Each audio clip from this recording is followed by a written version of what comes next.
Did you know a ghost is said to exist in Japan that drags you to hell through a toilet?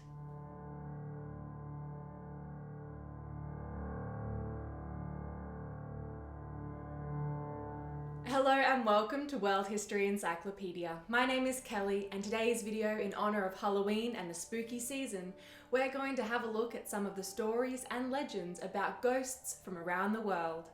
Don't forget, the easiest way to support us is by giving this video a thumbs up, subscribing to our channel, and hitting that bell icon for notifications so you don't miss out on any new uploads. World History Encyclopedia is a non-profit organisation, and we're now on Patreon. Patreon is a brilliant site that offers exclusive benefits to those who subscribe. Your support helps us create videos twice a week, so make sure to check it out via the pop-up in the top corner of the screen or via the Patreon link down below.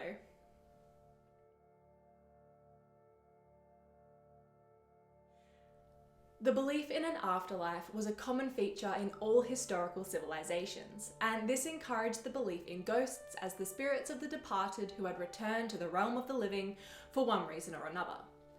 Although the details of the afterlife differed from culture to culture, they all believed that the souls of the dead should stay in their realm unless given specific permission by the gods to return.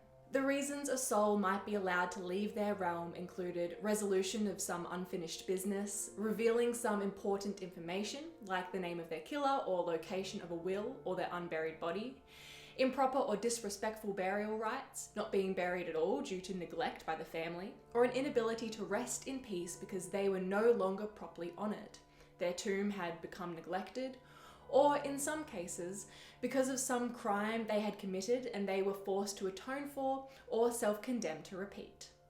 It was generally considered a bad sign if a ghost turned up, and the person who encountered the ghost would be expected to take care of the problem so the spirit could return to its own realm.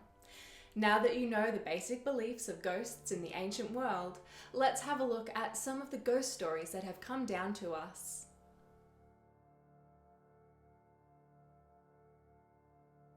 Let's start off with what is known as an Egyptian ghost story, or Khonsemhab and the Ghost. The story dates to the late New Kingdom between circa 1570 and 1069 BCE, and it was found on fragments of ostraca, which are sherds of pottery with writing on them. After a fragmentary introduction, the story begins with Khonsemhab, the high priest of Amun, returning to his house and calling upon a spirit he has met to identify himself. The ghost reveals himself as Nebuchadnezzar, who was a lieutenant in the army and the overseer of the treasury of King Mentuhotep. Nebuchadnezzar tells Khonsemhab that his tomb has fallen, no one remembers where he is buried, and the proper offerings are no longer brought to him. Nebuchadnezzar says he is exposed in the wintry wind, hungry without food, and he is worried he will cease to exist because he is no longer remembered. Khonsemhab says that he will do everything he can to build Nebuchadnezzar a new sepulchre, but the ghost is skeptical because 4 other people have made the same promise to no avail, and it seems that Khonsemhab does not have the resources available to provide him with the tomb he once had. Nebuchadnezzar disappears, but Khonsemhab does not forget his promise and sends men out to find the ruined tomb. When they return to Khonsemhab with the news that they found it, they celebrated, and Khonsemhab summoned an official to tell him news of the project. The story ends with the line, "He returned in the evening to sleep in the Neh and he." But the rest of the tale is lost. Neh is the necropolis at Thebes, and it's thought that Khonsemhab returns to where he was at the beginning of the tale, which is fragmentary, to tell Nebuchadnezzar the news of his new home.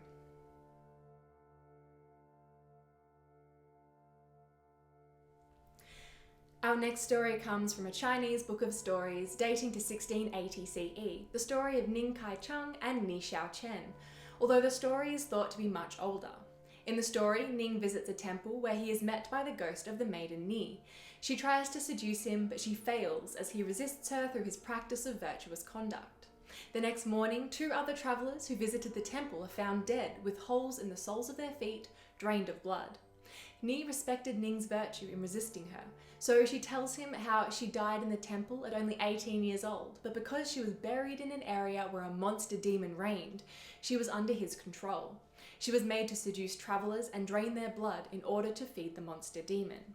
Ning digs up the bones of Ni and reburies her near his house, performing libations as a sign of honour and respect. Because of Ning's virtue and his efforts in giving her the proper funerary rites, Ni is brought back to life and they marry, have kids, and live happily ever after.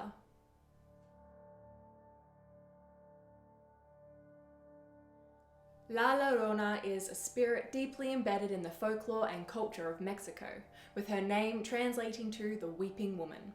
She is described as a beautiful woman with long dark hair and a tattered white dress, who haunts bodies of water, wailing and dragging children to their watery deaths.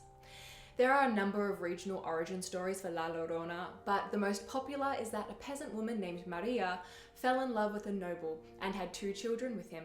However, her husband didn't appreciate all Maria did for him. He returned to his old ways of drinking and flirting, and one night she spotted him kissing another woman. In a fit of rage, she grabbed her children and drowned them in the river, and then let herself be drowned too. Her restless spirit stayed on earth, wailing for her children and luring other living children to be drowned. La Llorona is an example of the water spirit or water demon, who appears in many different cultures and snatches children for their own reasons. In the case of La Llorona, she seems to be a self-condemned spirit, forever searching for the children she murdered while killing others she mistakes for her own, over and over again.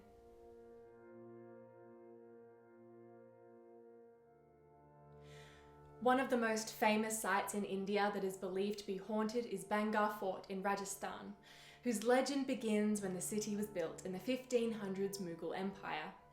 It was a prosperous city until a nearby hermit cursed it. In one version, the hermit was a wise man who gave his blessing to the building of the city as long as they didn't build houses so high that they cast a shadow onto his hillside home. The original builders accepted his condition, but later it was forgotten, and the palace was built so high it loomed over the hermit's house, casting it in shadow. The hermit cursed the city for their lack of consideration, and the upper floors of the buildings were destroyed in a single night. Anyone who survived left Bhangarh Fort and built a new city nearby. The other version of the story involves the evil wizard Baba Balnath, who was in love with the beautiful princess Ratnavi, but he knew she would never love him back. To fix his problem, the wizard concocted a love potion that would attract the princess to him and disguised it as a perfume which he presented to her in the market one day. The princess had a suspicion that it wasn't just perfume, so she tipped it on a boulder, which was then magically drawn to the wizard and crushed him. As he was dying, the wizard cursed the princess and the city, and he swore that no one would live inside its walls afterwards. So, in one night, the city was deserted and never inhabited by the living again. It is still believed that the dead reside in Bhangarh Fort, and there are claims of voices, disembodied laughter, and footsteps in its ruins. The Indian government has declared the site off limits between dusk and dawn because of reports of people disappearing there and allegedly being taken by ghosts.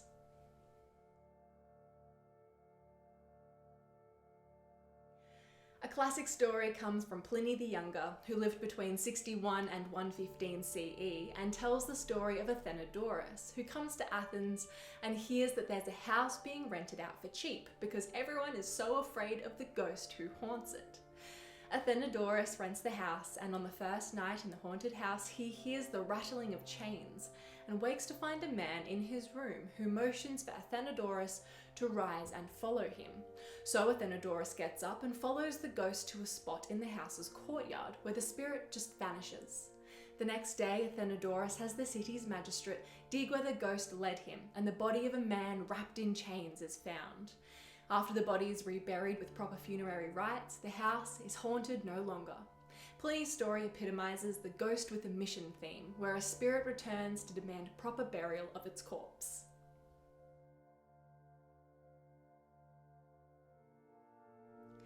Moving now to Rome, we have the tale of Tlepolemus Ghost, which is the same sort of tale, except here the ghost with a mission returns to identify its murderer. The story begins when a man named Thrasyllus murders his best friend Tlepolemus while they were out hunting, because he's fallen in love with Tlepolemus's wife. The spirit of Tlepolemus appears in his wife's dreams and tells her how he was murdered and by whom, and asks that she avenge him. Thrasyllus had asked Tlepolemus's widow if he could court her, but she declined, saying that she was still in mourning over her husband. He asks again, and now, after her dream, she says that he can come and visit her that night. When he arrives, she offers him wine, which she has drugged, and he falls unconscious. She uses her hairpin to blind him, saying that death is too easy a punishment, and now he has to wander through life without eyes, as blind now physically as he was before spiritually when he killed her husband.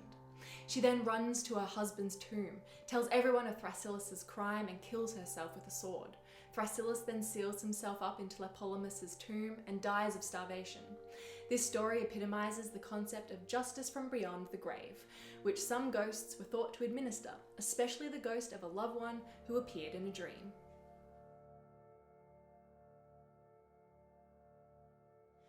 Modern-day ghost stories follow the same model as those of the past, in which a spirit returns to right a wrong, avenge its death, or harm the living because of how the person died, which has made it impossible to rest in peace. A well-known ghost story in modern-day Japan is that of Hanako-San, or Toire no Hanako-San, which translates to Hanako of the toilet, who is believed to haunt the third toilet stall on the third floor of school bathrooms. Hanako-san is described as a young girl with a black bob and wearing a school uniform with a red skirt.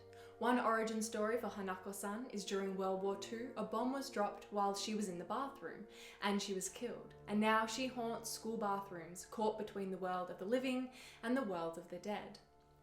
Other origin stories for Hanako-san are that she was killed by an abusive parent or stranger in a toilet, or that she was committed suicide in a bathroom. Much like the legend of Bloody Mary, popular in the West, where you summon Mary's spirit in a bathroom, Hanako-san is said to appear if you knock on the door of her stall 3 times while saying her name, and then asking if she is there. If she is, she will reply, and depending on the story, sometimes a ghostly or bloody hand will appear, or Hanako-san herself will appear and drag you into the toilet, which may lead to hell.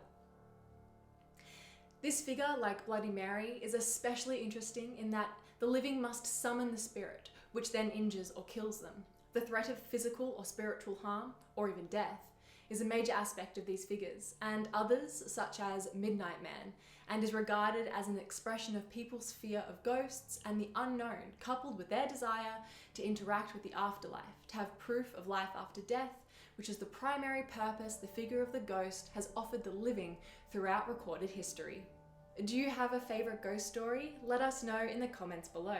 If you enjoyed this video, make sure to give it a thumbs up and subscribe to our channel so you don't miss out on our new videos every Tuesday and Friday. This video was brought to you by World History Encyclopedia. For more great articles and interactive content, head to our website via the link below. If you like my shirt, you can find this design and a bunch more in our shop at worldhistory.store, or you can find the link for it under our merch tab. Thank you so much for watching, and we'll see you soon with another video.